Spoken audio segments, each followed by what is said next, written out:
ஒரு அதிகாரிகள் அத்துமீறி மதுரையில் ஒரு ஏஆர்ஓ என்ன ரீசனுக்கு உள்ளே போனாங்க, அந்த ஊடகத்துக்கு அவங்க அதிகாரி பேட்டியும் கொடுக்கல, சஸ்பெண்ட் பண்ணியிருக்காங்க. என்ன ரீசன் சஸ்பெண்ட் பண்ணாங்கன்றது இது வரைக்கும் தெரியலை. நைட்டு 10 மணிக்கு மேலே யார் இருக்கக்கூடாதுன்றாங்க. நைட்டு 10 மணி மேலே தான் ஒரு ஆள் இருக்கணுமே தவிர பகலில் இருக்க வேண்டிய அவசியம் இல்லை. அங்கே ஸ்டோரேஜ் ரூமில் என்ன ரீசனுக்கு போகிறீங்க, அதான கேள்வியை. எல்லா வேலையும் முடிஞ்சு சீல் பண்ணி உள்ளே வச்சாச்சு. ஸ்டோரேஜ் ரூமில் போய் உட்காந்து ஏஆர்ஓ ஆர்ஓ போய் பார்க்க வேண்டிய அவசியம் தான். ஃபார்மை விட்டாங்களோ எதை விட்டாங்களோ எனக்கு தெரியாது. ஊடகங்கள் அந்த அம்மாட்டே நீங்கள் பேட்டியை கேட்டிருக்கலாம். எங்கெங்கேயோ புகுந்து பேட்டி கேட்குறீங்க, அந்த அம்மாட்ட கேட்குறதுக்கு ஏன் விட்டீங்கன்ட்டு எனக்கு தெரியல. சார் அரசாங்கம் நினச்சா அம்மிகல்லும் பறக்க விடுவாங்க. நேற்று தானே சார் மதுரையில் அந்த ஏஆர்ஓ சஸ்பெண்ட் பண்ணாங்க. எதுக்கு சார் சஸ்பெண்ட் பண்ணாங்க? நாங்கள் சொல்லி சஸ்பெண்ட் பண்ணாங்களா இல்லை அவங்களா சஸ்பெண்ட் பண்ணாங்களா? இன்றைக்கி போய் என்ன பண்ணுறாங்க, தேர்தல் முடிஞ்சிருச்சு, ஒவ்வொரு ஊர்லேயும் இது எனக்கு ஓட்டு போடல, நான் கொடுத்த 2000 ரூபா கொடுத்து அடித்து மல்லு கட்டிக்கிருக்காங்க டெய்லி. இப்போ பிஜேபி அதிமுக உள்ள கூட ஜெயிக்காது. போட்டியே அம்மா மக்கள் முன்னேற்ற கழகம் திமுகவுக்கு தான். ஒரு பழமொழி சொல்லுவாங்க, காலமலை நின்றாலும் இளமலை நிற்காதுன்னு சொல்லி. அது மாதிரி தேர்தல் முடிஞ்சிருச்சு. இப்போ என்னான்னு பார்த்தா அங்கங்கே ஸ்டாக் ரூமில் அதிகாரிகள் போய் அத்துமீறி போய் நுழையிறது, பார்வையிடுறது, செக் பண்ணுறதுன்ற பார்த்தா எங்களுக்கு கொஞ்சம் பயமாக இருக்குது. காரணம், இந்த தேர்தலில் அதிமுக பிஜேபி கூட்டணி நிச்சயமாக ஒன்றோடு ஜெயிக்க போகிறதில்ல. போட்டியே அம்மா மக்கள் முன்னேற்ற கழகம் திமுகவுக்கு தான் போட்டி. அந்த வகையில் இந்த மாதிரி ஒரு அதிகாரிகள் அத்துமீறி மதுரையில் ஒரு ஏஆர்ஓ என்ன ரீசனுக்கு உள்ளே போனாங்க, அது மாவட்ட ஆட்சித்தலைவர் தேர்தல் ஆணையம் எங்களுக்கு தெரியப்படுத்தினேன். இல்லை அந்த அதிகாரிகிட்டே நீங்கள் ப்ரெஸ் பேட்டியை கேட்டிருக்கலாம். எதுக்கு நீங்கள் போனீங்க, என்ன ரீசன் அப்படின்னு கேட்டிருக்கலாம். அதை நீங்கள் கேட்கல. அந்த ஊடகத்துக்கு அவங்க அதிகாரி பேட்டியும் கொடுக்கல, சஸ்பெண்ட் பண்ணியிருக்காங்க. என்ன ரீசன் சஸ்பெண்ட் பண்ணாங்கன்றது இது வரைக்கும் தெரியலை. அதுபோக ஒவ்வொரு இதில் ஸ்டாக் ரூம்லேயும் அந்த இவி இருக்கிற மிஷின் இருக்கிற ரூமில் ஒவ்வொரு கட்சியின் சார்பாக நாங்கள் ஒரு இதை போடுவோம், ஏஜென்ட் போடுவோம். அதை 10 மணி வரைக்கும் தான் அலோவ் பண்ணுறாங்க. நைட்டு 10 மணிக்கு மேலே யார் இருக்கக்கூடாதுன்றாங்க. நைட்டு 10 மணி மேலே தான் ஒரு ஆள் இருக்கணுமே தவிர பகலில் இருக்க வேண்டிய அவசியம் இல்லை. அதனால் நைட்டு இரவு நேரங்கள்லேயே எங்கள் ஏஜெண்ட்டை எல்லா கட்சியும் சார்பாக அலோவ் பண்ணுறதுக்கு தேர்தல் ஆணையம் அலோவ் பண்ணணும். ஃபஸ்ட்டு மிகப்பெரிய ஒரு அச்சுறுத்தல் இன்றைக்கி தமிழ்நாட்டில் எல்லா கட்சியும் சேர்ந்து ஒரு மிகப்பெரிய ஒரு கோரிக்கையை இந்த கேள்விக்குரிய வச்சதின் நோக்கமே ஏதோ சம்திங் நடக்க போகிறது தெரிய வருது. இதை தடுக்கிறதுக்கு தான் இப்போ ப்ரெஸ் மீட்டே வச்சமே தவிர வெற்றோடு ஒரு காரணம் இது இல்லை. எங்களுக்கு சந்தேகமே ஸ்டாக் ரூமு ஸ்டோரேஜ் ரூமும் பக்கத்தில் இருக்குது. அங்கே ஸ்டோரேஜ் ரூமில் என்ன ரீசனுக்கு போகிறீங்க, அதான கேள்வியை. ஏன் போகிறீங்க? எல்லா வேலையும் முடிஞ்சு சீல் பண்ணி உள்ளே வச்சாச்சு.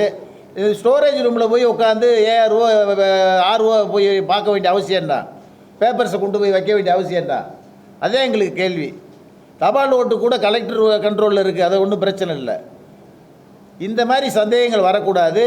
முழு 24 மணி நேரமும் எங்கள் வேட்பாளருடைய ஏஜென்ட்டு அங்கே இருக்கிறதுக்கு அலோவ் பண்ணணும் தேர்தல் ஆணையம். கடந்த தேர்தலில் கூட இரவு நேரங்களில் நாங்கள் காவலுக்கு இருந்திருக்கோம் ஏஜென்ட்டு. இந்த தடவை மட்டும் அதை அலோவ் பண்ணாத காரணம் என்ன? எங்கள் மாவட்டத்தில் இல்லை, மற்ற மாவட்டத்தில் இருக்கான்னு தெரியல. தேனியில் 10 மணிக்கு மேலே அலோவ் பண்ணல. இது தமிழ்நாடு முழுக்க அலோவ் பண்ணுறதே எங்களுடைய கோரிக்கை. ஃபார்மை விட்டாங்களோ எதை விட்டாங்களோ எனக்கு தெரியாது. ஊடகங்கள் அந்த அம்மாட்டே நீங்கள் பேட்டியை கேட்டிருக்கலாம். எங்கெங்கேயோ புகுந்து பேட்டி கேட்குறீங்க, அந்த அம்மாட்ட கேட்குறதுக்கு ஏன் விட்டீங்கன்ட்டு எனக்கு தெரியல. அந்த அம்மாவே நீங்கள் அதிகாரிகள் விட்டு பேச வச்சுருக்கலாம். என்ன ரீசனுக்கு போனோம் வந்தோம்ன்றது அந்த அம்மா எக்ஸ்பிளைன் பண்ணிட்டு போகிறாங்க. இப்போ சஸ்பெண்ட் பண்ணிவிட்டு ஏன் மர்மத்தை கூட்டுறீங்க? பரவலாக இவங்க 2 பேரும் தோல்வியின் விளிம்பில் இருக்காங்க. என்ன வேண்டாலும் நடக்கலாம்ன்ற ஒரு அச்சம் எல்லா கட்சிக்கும் இருக்குது. அந்த அச்சத்தெல்லாம் தவிர்த்து தேர்தல் ஆணையமும் மாவட்ட ஆட்சித்தலைவரும் மிகப்பெரிய பாதுகாப்பு இருக்குதுன்னு சொல்கிறீங்க, 4 அடுக்கு பாதுகாப்பு இருக்குதுன்னு சொல்கிறீங்க. அதையும் மீறி இந்த மாதிரி நடக்குது. இந்த மாதிரி தவறு நடக்காமல் இன்னும் 1 மாதம் காலம் இருக்குது. அதனால தான் எங்களுக்கு பயமே. இன்னும் 1 மாதம் காலம் இருக்குது. நாளைக்கு ரிசல்ட்னால் கூட எங்களுக்கு பிரச்சனை இல்லை. இந்த 1 மாத காலத்துக்கு மிகப்பெரிய ஒரு பாதுகாப்போட எங்கள் ஏஜெண்ட்டை 24 ஹவர்ஸ் அங்கே தங்க வச்சு எங்களுக்கு அனுமதி வேணும்ன்றத அந்த ப்ரெஸ் மீட்டோட நோக்கம். பாதுகாப்பு போதும் எங்களுக்கு, எங்கள் ஏஜெண்ட்டை அலோவ் பண்ணுங்கன்ற. அங்கே 24 ஹவர்ஸ் ஒவ்வொரு கட்சி ஏஜெண்ட்டு அங்கே தங்குறது மாதிரி பண்ணுங்கன்ற. ஏன் நைட்டு 10 மணிக்கு மேலே அலோவ் பண்ண மாட்டேன்றீங்கன்றது எங்கள் கொஸ்டின். எங்கள் கலெக்டர்கிட்ட பேசியிருக்கோம். கலெக்டர் 10 மணிக்கு மேலே அனுமதி இல்லைன்றாங்க. எங்கள் எஸ்பி அனுமதி இல்லைன்றாரு. 10 மணிக்கு மேலே அலோவ் பண்ணணுன்றதே எங்களுடைய கோரிக்கை. அது மனுவாக கொடுக்க போகிறோம் நாளைக்கு. சார் அரசாங்கம் நினச்சா அம்மிகல்லும் பறக்க விடுவாங்க. என்ன எல்லா இப்போ பிஜேபி அந்த தெலுங்கானா இவர் ஆந்திரா முதல்வர்லாம் போய் எலக்ட்ரானிக் மிஷினில் என்னென்ன தப்பு இருக்குன்றதெல்லாம் போய் எக்ஸ்பிளைன் பண்ணவே போனார். ஸோ நீங்கள் நினைக்கிறது மாதிரி அப்படி தான் எல்லாமே நினைக்கிறோம். எல்லாம் வந்துருச்சு முடிஞ்சிருச்சு, இதில் தப்பு பண்ண முடியாதுன்னு தான் நினைக்கிறோம்.